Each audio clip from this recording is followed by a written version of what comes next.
Olá a todos, estou fazendo esse vídeo para esclarecer que de fato realmente seria um ariano. Eu vejo que muitos nacional-socialistas atuais ainda estão confusos ou ainda não sabem que de fato seria um ariano. Uma coisa que mais se distorce é o que seria de fato o ariano. Quando se fala essa palavra, automaticamente as pessoas já pensam em loiros altos de olhos azuis. O ariano nunca é descrito fisicamente no livro de Hitler, pois é mais uma questão de atitude e perspectiva de vida. Mas o que acontecia é que havia mais de um padrão racial, e não apenas o loiro de olho azul. Os arianos têm sua origem supostamente na civilização dos indo-arianos ou indo-europeus, e acredita-se que eles deram origem a praticamente todos os povos da Europa.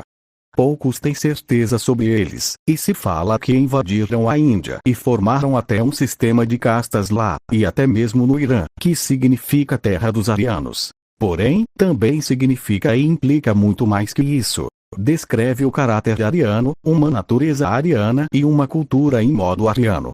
A palavra ariano significa nobre, e isso diz respeito principalmente ao fato de que o termo ariano descreve o que pretende ser ariano. Ter o caráter, a personalidade e a cultura de um ariano, comportamento nobre. Essa é a razão pela qual se usava o termo ariano em vez de branco. Branco recorre à raça em si, ser alguém branco. O ariano recorre à cultura, herança, caráter e modo de vida. Um verdadeiro ariano é muito mais que somente uma pessoa branca. Um verdadeiro ariano é uma pessoa branca que tem um caráter ariano, que tem uma alma ariana. O ariano apoia o nobre, o belo, os valores criativos e civilizados. Valores de honra, de lealdade, de dever para com o povo, e que se esforça para viver por estes valores. Um verdadeiro ariano é, assim, uma pessoa justa, tolerante, virtuosa, valorosa e, segundo como cita Mein Kampf, o ariano é também aquele que dispõe de todas as suas faculdades para o serviço na comunidade. É alguém que dá o seu melhor e se auto-sacrifica pela comunidade e pela seu povo e seu sangue. Um verdadeiro ariano, como citavam na época, é alguém orgulhoso de si e de sua própria raça, orgulhoso de sua cultura, orgulhoso de suas tradições e orgulhoso de seu modo de vida. O contraste que era explicitado e considerado crucial, na época, era que o povo entendesse que o modo de vida que a civilização moderna vivia não era ariano.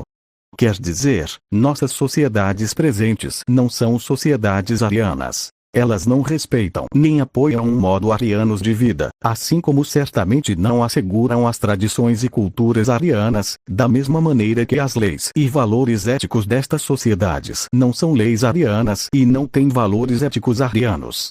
Não respeitavam e quebram com valores, tradições e bases da sociedade, como a família, ou poderia citar aqui a própria espiritualidade. Secam-se e vivem no espírito materialista. E é aqui que o marxismo, maior deturpação da humanidade segundo a doutrina, ataca. O mito dos olhos claros / cabelos loiros. O mito, muitas vezes divulgado, que os olhos e cabelos claros seriam necessariamente fatores definitivos na definição de uma pessoa ser ou não ariana. No ideário nacional socialista, isso é falso. Eis alguns textos nesse sentido. A. Do livro Voz de Nossos Ancestrais, escrito por Heinrich Himmler sob o pseudônimo de Wolf Sorensen. Por isso que rostos nos enganam tanto hoje em dia. Muitas pessoas cuja cor dos cabelos e olhos vem do sul ainda possuem a maior parte de seu sangue de ancestrais nórdicos. Em muitos, carregam seus cabelos claros e olhos cinzentos ou azuis apenas como uma máscara enganadora, pois seu sangue não possui traço algum de seus ancestrais do norte. O primeiro possui apenas a aparência do estranho e teve seu sangue nórdico retido. O outro é possuidor do sangue estranho e mantém sua face nórdica como uma máscara ilusória. B. Do Manual da Juventude Hitlerista. O principal ingrediente de nosso povo é, portanto, a raça nórdica.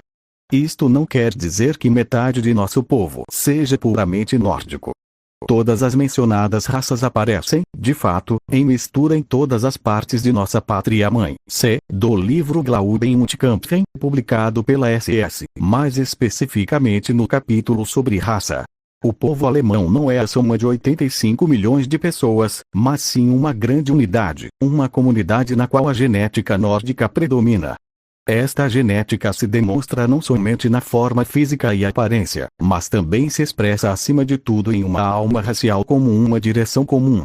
Não são decisivas as características físicas nórdicas do indivíduo por si só. Ao contrário, seus traços psicológicos e de caráter é que o são. Diante disso, o suposto parâmetro necessário de cor dos olhos/cabelos caiu por terra na definição nacional socialista de Ariano.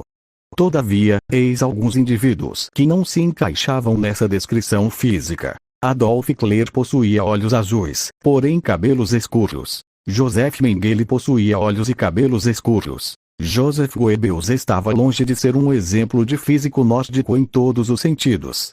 No Brasil, muitas pessoas associam erroneamente as palavras ariano, germânico e alemão àquela imagem do indivíduo de olhos e cabelos claros. Sabe-se que grande parte da população da Alemanha, na época do nacionalsocialismo e até hoje, não possuía todas as características do fisiotipo nórdico. Na Baviera, principalmente, grande parte da população, apesar de apresentar pele extremamente clara, ostenta cabelos e olhos escuros. O mesmo ocorre na Áustria e em algumas regiões da Suíça. Na época, havia ainda o título de honra dos arianos honorários. Ehrenarier, em alemão. Eram indivíduos que, embora racialmente ou geneticamente não pertencessem às raças arianas, possuíam valores e honras suficientes para receber esse título. Um exemplo famoso foi o grande mufti da Palestina, Ajamin el-Husseini, árabe, que conheceu Hitler e foi considerado um ariano honorário. Outro exemplo é o povo japonês, que foi considerado grandioso e honrado e recebeu o título de arianos honorários. Há até um discurso de Hitler sobre isso. Existe até um cartaz da época com a palavra Ehrenarier ariano honorário, mostrando um samurai japonês.